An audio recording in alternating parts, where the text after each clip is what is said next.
Pada kesempatan kali ini saya akan menjelaskan tentang salah satu teks yang dipelajari dalam mata pelajaran Bahasa Indonesia, yaitu teks persuasi. Tapi sebelum kita melangkah pada tahap pembahasan, jangan lupa like, comment, and subscribe.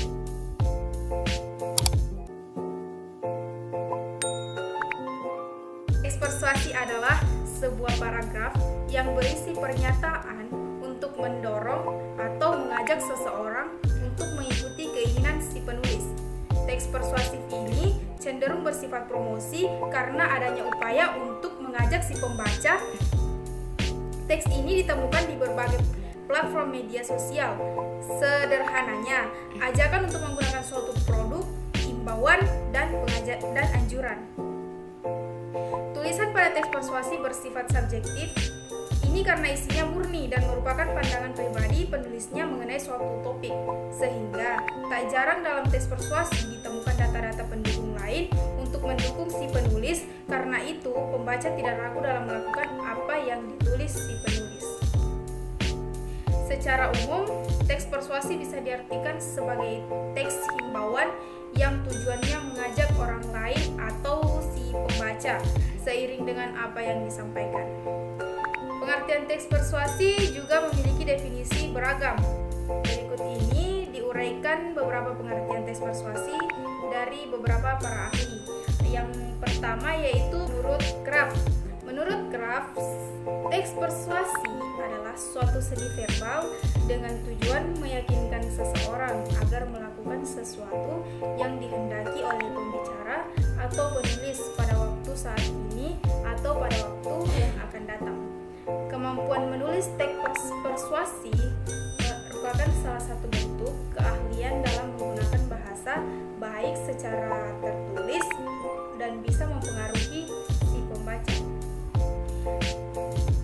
Para ahli yang kedua dari Finosa memandang bahwa persuasi sebagai karangan yang tujuannya membuat percaya, yakin, dan terbujuk dengan hal-hal yang dikomunikasikan, berupa fakta, pendapat, atau gagasan dari si penulis. Dengan tujuan si persuasi ini dapat diharapkan menggerakkan sikap motorik yang bisa berupa dalam bentuk perbuatan.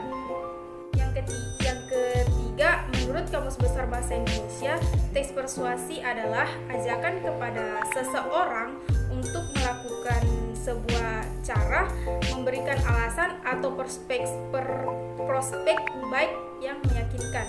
Bisa juga diartikan sebagai ajakan seperti persuasi bisa memberi berbentuk karangan yang tujuannya membuktikan pendapat. Selanjutnya kita memasuki ciri-ciri persuasi. Ciri teks persuasi yang pertama yaitu penggunaan kata imperatif. Penggunaan kata imperatif ini merupakan ciri pertama dari teks persuasi. Merujuk pada Kamus Besar Bahasa Indonesia, berarti sifat dari teks persuasi ini yaitu memerintah, menyatakan larangan, atau keharusan melaksanakan perbuatan. Ciri yang kedua yaitu kata penghubung argumentatif. Ciri yang kedua adalah menggunakan kata penghubung argumentatif seperti contohnya, oleh karena itu, maka dari itu, akibatnya, karena, dan lain sebagainya. Teks persuasi berusaha membuat si pembaca tergugah sehingga sangat memperhatikan struktur serta penggunaan istilah yang tepat, merupakan suatu keharusan. Selanjutnya adalah struktur teks persuasi menurut para ahli. Yang pertama yaitu menurut Darmawati. Darmawati mengatakan bahwa teks persuasi adalah teks yang berisi 3 unsur yang wajib ada, yakni pendahuluan, fakta, dan ajakan. Pendahuluan menjadi struktur yang harus ada dan yang paling penting. Kemudian fakta menjadi hal yang paling dasar yang penting digunakan untuk mempersuasi calon pembaca. Sementara ajakan ditujukan kepada orang lain atau si pembaca. Yang kedua yaitu menurut Suparno dan Yunus. Suparno dan Yunus menyebutkan bahwa struktur dalam teks persuasi memiliki beberapa poin penting, seperti menentukan topik atau tema yang akan diambil, memiliki tujuan mendasar terhadap sebuah peristiwa, dan yang selanjutnya mengumpulkan data berupa pengalaman, Kemudian membuat mapping atau kerangka karangan, pengembangan kerangka karangan dan judul. Yang ketiga atau selanjutnya yaitu Kementerian dan Kebudayaan Republik Indonesia. Kementerian dan Kebudayaan Republik Indonesia membagi struktur teks persuasi ini ke dalam beberapa bagian, yaitu yang pertama yaitu pengenalan isu.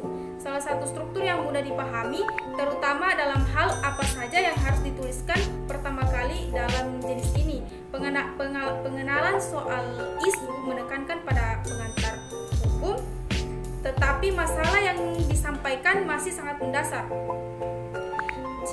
Struktur yang kedua yaitu rangkaian argumen. Rangkaian argumen menekankan pada pendapat si penulis yang diharap mampu mempengaruhi si pembaca. Dalam hal ini rangkuman argumen juga mengemukakan fakta serta data yang ingin disampaikan oleh si penulis teks persuasi. Struktur yang selanjutnya yaitu pernyataan ajakan. Pada pernyataan ajakan ini merupakan inti dari teks persuasi yang memang merupakan tujuan yang dibuatnya teks ini.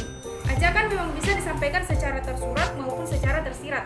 Hal ini tergantung dari selera masing-masing si penulis. Adapun ciri selanjutnya, struktur yang kesekian yaitu penegasan pernyataan kembali.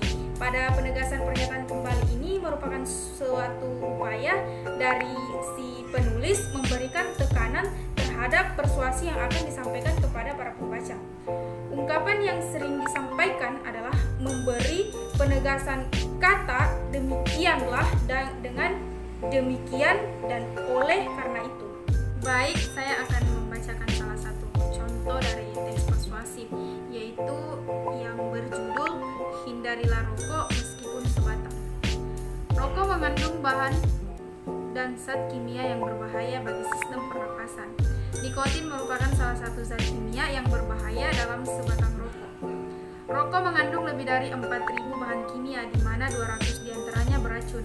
Semakin besar isi kandungan nikotin dalam sebatang rokok, maka semakin besar dampak negatif yang diterima oleh tubuh kita. Dampak negatif bagi perokok aktif dan pasif diantaranya adalah penyakit jantung, kanker, serta impoten. Selain itu, gangguan kehamilan dan janin merupakan dampak negatif bagi wanita yang menjadi perokok aktif. Karena dampak negatifnya begitu luar biasa, maka hindarilah rokok. Jika kita telah menghindari diri dari rokok, maka kita telah membuat tubuh kita sehat dan mengurangi pencemaran polusi udara. Selain itu juga kita tidak merugikan orang lain.